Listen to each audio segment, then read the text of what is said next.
4 সেন্টিমিটারের কাদামাটির সরস্বতী বানিয়ে নদিয়ার শান্তিপুরের যুবক তাক লাগালেন।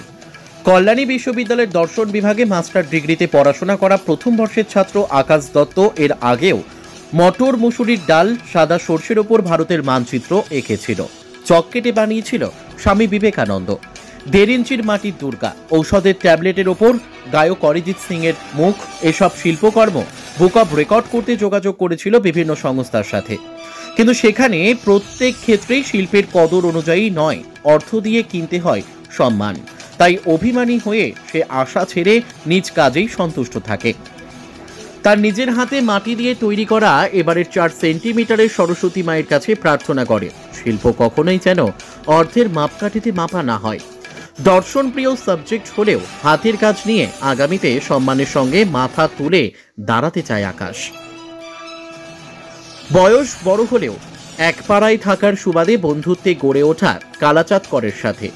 পেশায় তাঁত শ্রমিক, 2 সন্তান এবং স্ত্রী নিয়ে অভাবের সংসার।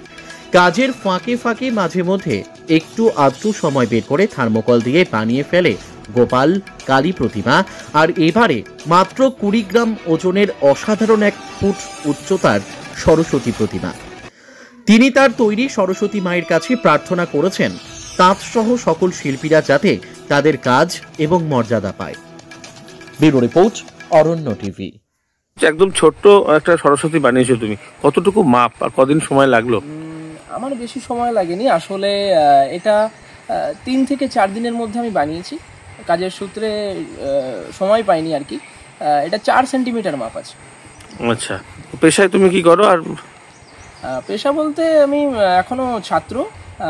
আমার হচ্ছে কল্যাণী ইউনিভার্সিটিতে আমি দর্শন বিভাগের ছাত্র, MA পড়ছি, ফার্স্ট ইয়ার। আর এমনি উপার্জনের কাজকর্ম কিছু করো? উপার্জনের কাজকর্ম বলতে বাবাকে সাপোর্ট করি এবং আলাদা করে কিছুই করি না, বাবার সাথে। বাবার কিসের?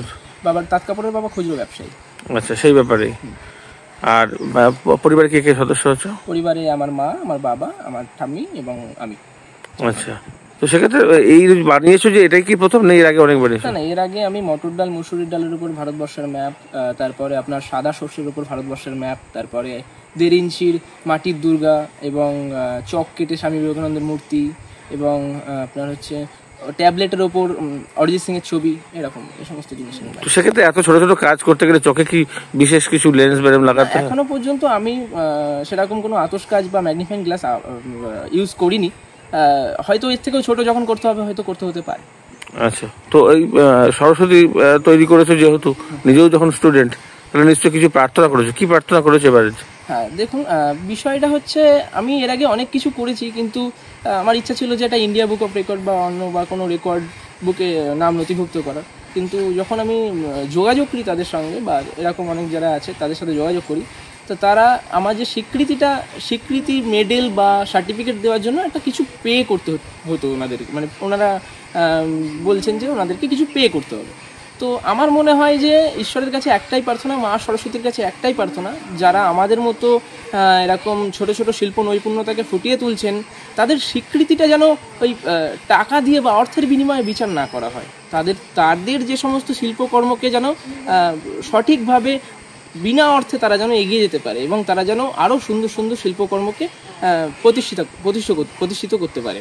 তো খানিকটা অভিমানও রয়েছে যে হ্যাঁ, সেই জন্য কখনো ওইদিকে আর পারানোর নেই নাকি? না, বিষয়টা হচ্ছে অর্থ, যেখানে অর্থ দিয়েই আমার স্বীকৃতি পেতে হবে, আমার শিল্প নৈপুণ্যতা অর্থের সাথে বিচার হবে, সেখানে আমার একটু